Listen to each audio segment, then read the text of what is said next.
In Block 1 of Politics and Space, we looked at the effective geopolitics of trauma, and in the wake of the ongoing Russian invasion, we have decided to examine how Ukraine has used past traumatic events to create a national identity of resilience and survivorship. This poster explores how the trauma of the Holodomor famine in the 1930s has been passed on through generations and become central to Ukrainian national identity, significantly contributing to the current response against Russia. We felt the prominence of cultural trauma within Zelensky's speech on the 90th anniversary of the Holodomor last November, saying, "Ukrainians went through terrible things. Once they wanted to destroy us with hunger. Now, with darkness and cold, we cannot be broken." In the top left corner, we focus on the theory of cultural trauma. Most commonly, trauma is theorized at the individual level, but we are interested in the ways that trauma is diffused throughout a society, as whole societies speak about being traumatized by experiences or events that have caused social transformation and change. There are two definitions of interest: collective and cultural trauma. For collective trauma, we understand this to mean an event which damages social bonds, impairing a sense of communality. On the other hand, cultural trauma occurs when members of a collective feel they have been subjected to a horrendous event that leaves a mark upon their group consciousness, hence marking their memories and changing their future identity. The difference between collective and cultural trauma, or in other words, social and cultural trauma, becomes particularly apparent when people who don't have a direct relation to the trauma start to identify with it. We agree with Alexander that cultural trauma is a needed corrective addition to a naturalistic collective trauma theory, as this recognizes that societies can express massive disruption, but they do not always become traumatic. Cultural trauma, then, is not the direct result of a group experiencing pain. Rather, it is when a social crisis takes on cultural significance and enters into the core of the collectivity's sense of identity. The construction of cultural trauma begins with the claim that an event was horribly destructive to collective identity and a demand for emotional, institutional, and symbolic reparation and reconstitution. These claims are made by carrier groups who are the collective agents of the trauma construction. One way they can enact this is through social performance, such as speeches that frame the nature of the event, as well as the construction of memorials, which embed the memory of trauma in the material landscape. We will next talk about how collective social practices in Ukraine are shaped through the transmission of intergenerational trauma from the Holodomor. Then we will move on to explore the way that the Holodomor has been framed as cultural trauma and how this can be used politically to create national unity. Finally, we will link this to the Ukrainian response to the Russian invasion today. In the bottom left-hand side of the poster, we investigate how trauma can be transmitted across generations. This highlights the long impact of traumatic events on social practices and communal identity. For Ukraine, the Holodomor has been a prominent site of intergenerational trauma. Translating to killing by hunger in Ukrainian, the Holodomor is a famine that took place between 1932 and 1933, where an estimated 3 to 5 million people died. The famine was a result of Stalinist agricultural programs, whereby farmers' grain was seized and they were forced to join collective farms. Intergenerational trauma is a phenomenon that starts when a person first experiences a traumatic event, such as Holodomor.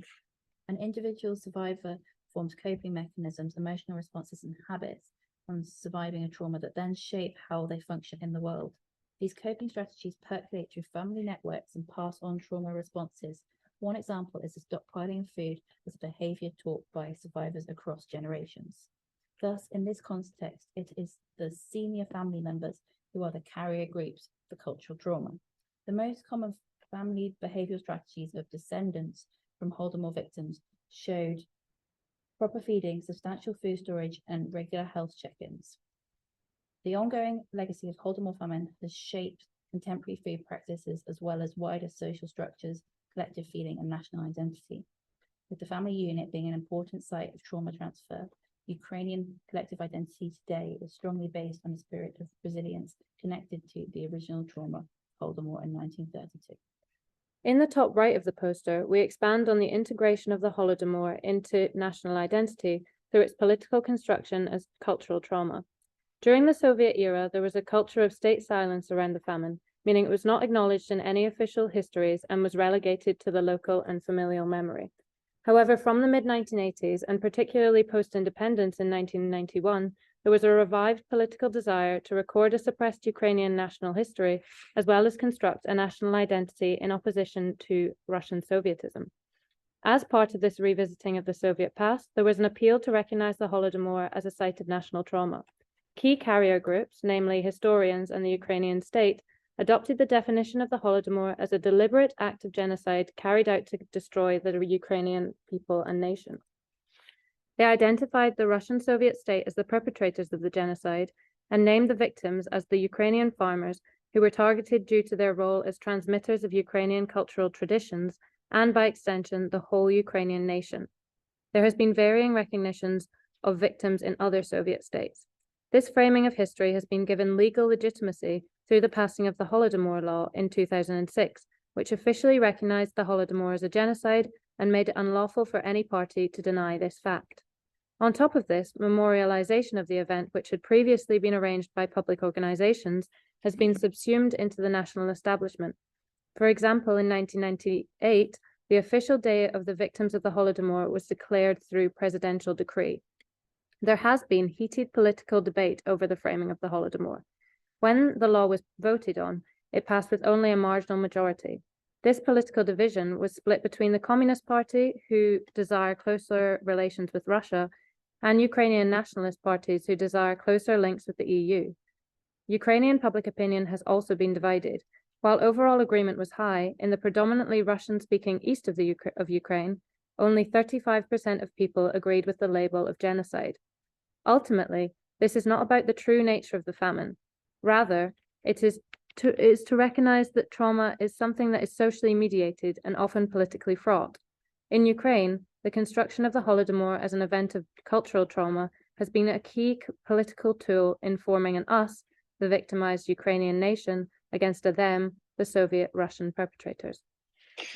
Finally, on the bottom right, we are looking at the effects on Ukrainian national resistance today.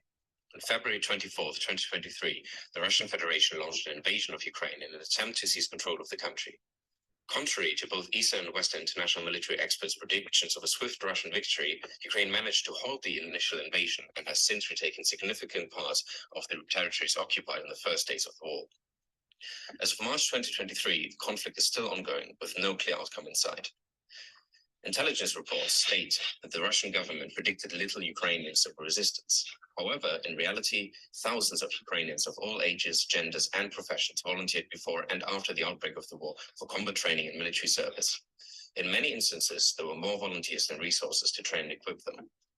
The strong support of the defense and war effort by the wider population can be accredited to a significant extent with Ukraine's ability to resist a theoretically militarily superior opponent.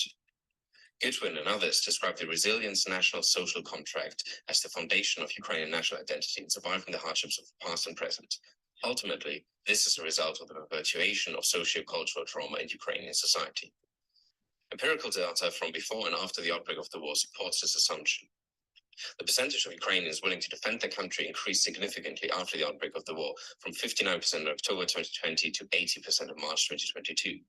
In November 2021, when asked about their view of the future, 66% of respondents in Ukraine replied with frustration and only 30% with hope. The numbers also improved drastically after the start of the invasion, with only 5% replying with frustration and 19% responding with hope as of March 2022. This positive change occurred despite rapidly declining living standards and human losses after the start of the invasion. Across generations, the social trauma experienced by survivors of the Holodomor has been perpetuated through habits, morals, and stories.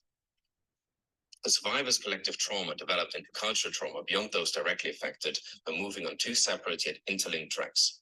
Firstly, by spreading as collective memory throughout Ukrainian society, and more recently, by being picked up and artificially facilitated by Ukrainian politics and academia.